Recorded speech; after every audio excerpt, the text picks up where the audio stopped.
friends, today we discuss class 10th chapter first. Name of chapter is real number.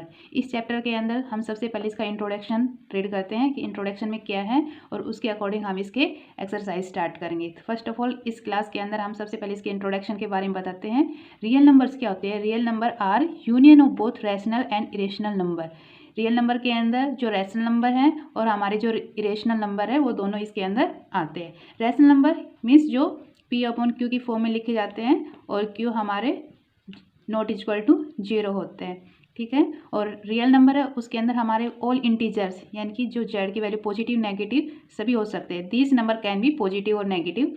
जो भी real number होंगे वो हमारे positive भी हो सकता है और नेगेटिव भी हो सकता है, क्योंकि इसके अंदर रैशनल और इरेशनल नंबर बोथ आते हैं इसके अंदर। This real number can be express on A number line.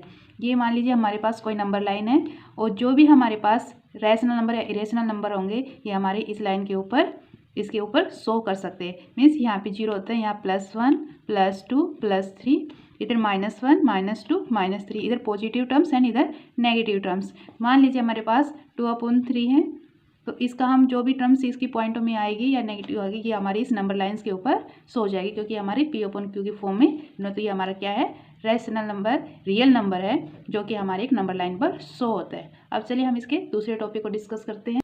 Next point है कि फंडामेंटल थ्योरम ऑफ अर्थमेटिक। ये इसके अंदर पूछा जाता है चैप्टर के अंदर, तो इसको हम डिस्कस करते हैं। Every composite number can be written as a product of primes number in one and only one way. इसने बोला कि जो भी हमारे पास कंपोजिट नंबर है, कंपोजिट नंबर क्या होते हैं? कंपोजिट नंबर होते क्या है? सबसे पहले इसको समझिए। जिसके 2 से ज़्यादा फैक्टर हो, जिस भी संख्या के 2 से ज़्यादा फैक्टर हो, मान लीजिए हमारे पास 4 है तो 4 भी इसका फैक्टर है और 2 भी इसका फैक्टर है। 8 है, 8 2 है और इसका 4 भी है।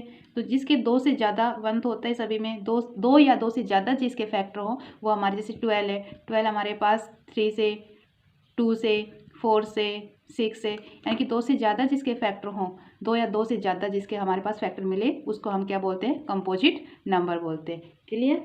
तो इसमें बोला कि कंपोजिट नंबर उसको लिखा जाता है as a product of prime number. कोई भी हमारे पास कंपोजिट नंबर हो उसको अगर उसके प्राइम नंबर के मल्टीप्लाई में लिखा जाए तो उसको हम क्या बोलते हैं? Fundamental theorem of arithmetic. मान लीजिए हमारे पास एक एग्जाम्पल लेते हैं, 6 है एंड 20 है। तो 6 का हमारे पास क्या है? ये प्राइम फैक्टर 6 को हम निकालते हैं 3 एंड 1, तो हमारे पास क्या है? 2 3 1। ऐसे 20 का हम इसके फैक्टर निकालते हैं प्राइम, तो हमारे पास क्या आते हैं? 2 से 10, 2 से 5 एंड 5 से 1, 2 2 5 1। ये हमारे पास क्या आ गए इसके प्राइम फैक्टर। तो जो भी हमारे पास 6 हमारे पास क्या है? कंपोजिट नंबर है, 20 भी हमारे पास कंपोजिट नंबर है। तो इन दोनों कंपोजिट नंबर को हमने इनके प्राइम फैक्टर के अकॉर्डिंग इसके मल्टीप्लाई के अंदर लिख लिया, और जो कि हमारे थ्योरम फंडामेंटल थ्योरम कहती है। क्लियर है? समझ में आ गए? अब इसके अंदर नेक्स्ट पॉइंट पूछा जाता है, हमारे पास जो भी प्राइम फैक्टराइजेशन है 6 और 20 का हमने इनका फैक्टर निकाले हैं, तो इनको HCF और LCM में कैसे यूज किया जाता है, कैसे ये हमारे HCF और LCM निकालने में हेल्प मिलती है। मान लीजिए HCF हमको फाइंड आउट करना है, तो HCF के लिए जो भी हमारे पास दोनों टर्म है इनके अंदर जो कॉमन होता है, HCF में जो कॉमन टर्म होती है, यानी कि 2 इसमें भी है 2 इसमें भी है, तो हमारे पास 2 आ गया। 3 इसमें इनमें नहीं है, 5 भी नहीं है और लास्ट में हमारा 1 है। 1 अगर किसी का भी कुछ भी नहीं है तो 1 हमारा आंसर होता है, लेकिन इसके अंदर हमारे पास कॉमन क्या है? 2 1, इसका क्या आ गया? 2। तो HCF हमारे इसका क्या है? 2 आ गया है। और ऐसे ही हम इन फैक्टर के LCM निकालते हैं, तो LCM के अंदर क्या होता है कि सभी फैक्टर लेने होते हैं, इनके अंदर मल्टीप्लाई करनी होती है। तो जैसे 2 दोनों में है तो एक बार 2 लिखा, फिर 2 के बाद टर्म कौन सी बड़ी है? एक 2 ये है हमारे पास 2 एंड 3 एंड 5 एंड 1। इसमें कॉमन फैक्टर लिया जाता है, कॉमन जो दोनों में कॉमन हो, और इसमें ऑल फैक्टर लिए जाते हैं, ऑल फैक्टर। क्लियर है? इनका मल्टीप्लाई करेंगे 4 12 12 60 यानी कि 60, तो हमारा LCM क्या आ गया है? 60। अब इस LCM एंड HCF की हेल्प से हम क्या निकालते हैं कि नेक्स्ट अगर हमारे पास LCM गिवन हो, LCM एंड HCF अगर 2 टर्म्स गिवन हो तो हम उनका अलग से LCM कैसे फाइंड आउट करते हैं ये हम समझते हैं। हमें HCF और LCM फाइंड आउट करना है प्राइम फैक्टराइजेशन के अकॉर्डिंग, तो उसके लिए फॉर्मूला यूज करना है। जैसे हमारे पास फर्स्ट नंबर है, first number multiply second number equal to HCF multiply LCM। हमारे पास दो नंबर गिवन होते हैं जिनका हमें HCF और LCM फाइंड आउट करना है, equal to HCF multiply LCM। मान लीजिए हमने अभी निकाला है 6 और 20, ये दो हमारे पास नंबर गिवन है, ठीक है, और इनका हमें HCF और LCM फाइंड आउट करना है। तो सबसे पहले हमने इसमें फाइंड आउट किया था LCM हमारे पास आया है 60 और HCF हमारे पास आया था 2। लेकिन इसके अंदर क्वेश्चन आता है कि हमारे पास दो नंबर गिवन होता है और कोई एक टर्म देते हैं HCF या LCM। मान लीजिए हमारे पास इसका LCM है और HCF हमको फाइंड आउट करना है, ठीक है, ये हमारे पास HCF है और LCM हमको फाइंड आउट करना है। तो हम कैसे निकालते हैं? हमारे पास नंबर फर्स्ट नंबर 6 है एंड सेकेंड नंबर हमारे पास क्या है 20। ये हमारा first number, this is my second number, multiply 20 equal to, हमको इस क्वेश्चन के अंदर LCM फाइंड आउट करना है। तो HCF हमारे पास कितना है 2, HCF फाइंड आउट किया था 2 मल्टीप्लाई, इक्वेशन में मिलेगा, एंड LCM फाइंड आउट करना है तो LCM। अब LCM हमारे पास क्या आ जाएगा 6 मल्टीप्लाई 20, 2 मल्टीप्लाई में इधर डिवाइड में आ जाएगा, इसको मल्टीप्लाई करते हैं 360, तो हमारा LCM कितना आ गया 60, ठीक है। अगर हमारे पास दो नंबर गिवन है, एक हमारे पास HCF या LCM गिवन है और दूसरे की हेल्प से हम इसका LCM फाइंड आउट करते हैं 60, और पहले भी हमारा 60 था। क्लियर है? यदि हमें इसके अंदर HCF फाइंड आउट करना होता तो हम LCM की वैल्यू पुट कर देते और HCF फाइंड आउट कर लेते। अब इसके अंदर लास्ट पार्ट पूछा जाता है इंट्रोडक्शन के अकॉर्डिंग, जो इस चैप्टर में लास्ट एक्सरसाइज में पूछा गया है कि हमें कोई भी टर्म्स गिवन होती है उसको बताना कि वो इरेशनल है या रैशनल है, इसको हम डिस्कस करते हैं। Last point is true √2 is irrational. इसके अंदर हमें बताना है कि √2 है वो इरेशनल है। इस टाइप के क्वेश्चन भी इस एक्सरसाइज में पूछे जाएंगे, तो हम इसको इंट्रोडक्शन में क्लियर करते हैं। इसके लिए जो भी हमें इरेशनल बताना था उसको रैशनल प्रूव करने की कोशिश करते हैं। अगर वो रैशनल नहीं हुआ तो मीन्स वो इरेशनल है। ओके, तो इसके लिए हम करते हैं, मान लेते लेट, हम इसको अज्यूम करते हैं, अज्यूम दैट √2 है इज रैशनल, ठीक है, इसको क्या मान लेना रैशनल मानना है। ओके, √2 इक्वल टू A/B, क्योंकि जो रैशनल होते हैं टर्म्स वो हमारे P/Q की फॉर्म में होते हैं और जिसके अंदर Q होता है वो नॉट इक्वल टू 0, क्योंकि नीचे टर्म कभी भी 0 नहीं होनी चाहिए। क्लियर?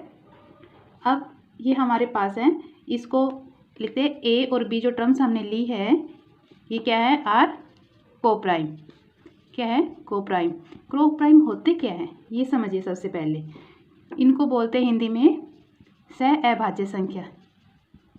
क्या बोलते हैं? सहअभाज्य संख्या,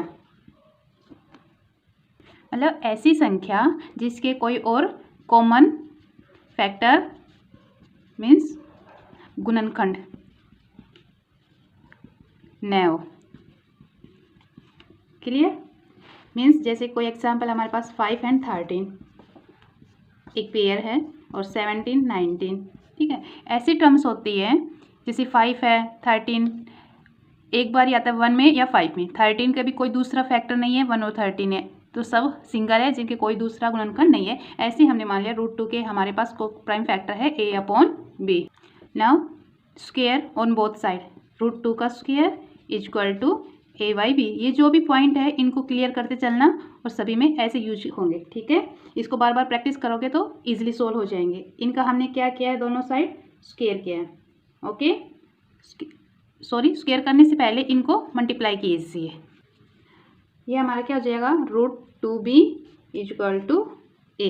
अब इसका क्या स्क्वायर, बोथ साइड स्क्वायर, दोनों साइड स्क्वायर लेते हैं इसका, √2B square equal to A square. हमने दोनों साइड स्क्वायर किया तो इसका तो रूट कैंसिल हो जाएगा और B हमारे पास क्या जाएगा 2B square equal to A square, ठीक है। इसका मतलब क्या है, जब ये 2 है, ये इसके डिवाइड B की अगर वैल्यू निकालते हैं हम तो 2 इसके डिवाइड में आएगा। इसका मतलब क्या है, A स्क्वायर जो है वो क्या है डिविजिबल है बाई 2 से।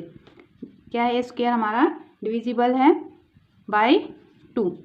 जैसे कि यहाँ B निकालते हैं तो A स्क्वायर बाई 2 होता है, तो A स्क्वायर 2 से डिवाइड है यानी कि डिविजिबल होता है। ऐसे अगर A स्क्वायर डिवाइड है इससे तो हमारा A भी क्या होगा, A इज ऑल्सो डिविजिबल होगा। क्या हुआ, A भी हमारा डिविजिबल होगा किससे, 2 से। क्लियर? अब A कोई हम मान लेते हैं हमारे पास क्या है 2C।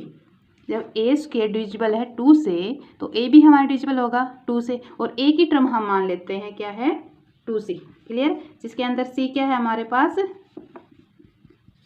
यहाँ पे लिखना है c is an integer. c हमने क्या लिया है इंटीजर। क्लियर है? और इंटीजर क्या होता है पॉजिटिव नेगेटिव कोई भी टर्म्स हो सकती है। क्लियर? तो c इंटीजर लिया है, इसको हम फर्स्ट टर्म देते हैं। ठीक है, तो a क्या है हमारे पास 2c, और यहाँ पे क्या था हमारे पास 2b स्क्वायर किसके इक्वल था a स्क्वायर को। तो इसके अंदर हम क्या करते हैं, तो जो a की वैल्यू है ये हम इसमें रखते हैं 2b square is equal to a square की जगह हमने क्या रखा 2c, और ये इसका क्या है स्क्वायर है। क्लियर है? तो यहाँ पे क्या होगा 2b square is equal to 2 का स्क्वायर 4c स्क्वायर। क्लियर? 2 2 4 यानी कि b square is equal to 2c square. अब क्या है b 2c स्क्वायर यानी कि b क्या है b स्क्वायर इज डिविजिबल, इसको लिख सकते क्योंकि 2 इसकी डिवाइड में जाएगा, तो b स्क्वायर क्या है इज डिविजिबल बाई 2। जब b स्क्वायर डिविजिबल है 2 से मीन्स b भी हमारा क्या होगा डिविजिबल होगा बाई 2 से। क्लियर है? जैसे a स्क्वायर हमारा डिविजिबल था ऐसे अब हमारा क्या आ गया b स्क्वायर डिविजिबल आ गया। Okay, and a and b having common factor, क्योंकि हमने तो माना था ये को प्राइम है, लेकिन a भी डिविजिबल हो रहा है और b भी डिविजिबल हो रहा है। इसका मतलब क्या हुआ a और b दोनों के क्या है पास कॉमन फैक्टर है, और दोनों के पास कॉमन फैक्टर क्या है हमारे पास 2 आया है। तो इसका मतलब क्या है, सो दिस अजम्पशन जो हमने अज्यूम किया था, ठीक है, या जो कॉन्ट्राडिक्शन है हमारे पास वो क्या है रॉन्ग है। रॉन्ग हो इसका मतलब क्या, जो √2 है हमारे पास ये रैशनल ना होके इज क्या आएगा इज रेशनल, क्योंकि हम इसको रैशनल मान के चले थे और रैशनल के अंदर हमारा ये प्रूव नहीं हुआ। इसका मतलब क्या है ये हमारे पास रैशनल है और यही हमें प्रूव करना था। क्लियर? इसको आप बार बार में रिपीट करोगे मीन्स प्रैक्टिस करते जाओगे तो आपको अच्छे से क्लियर हो जाएगा। ओके, चलो अब इसके क्वेश्चन हम नेक्स्ट वीडियो में करते हैं। ओके, आई होप आपको ये वीडियो अच्छी लगेगी और आपको समझ में आई होगी। ठीक है।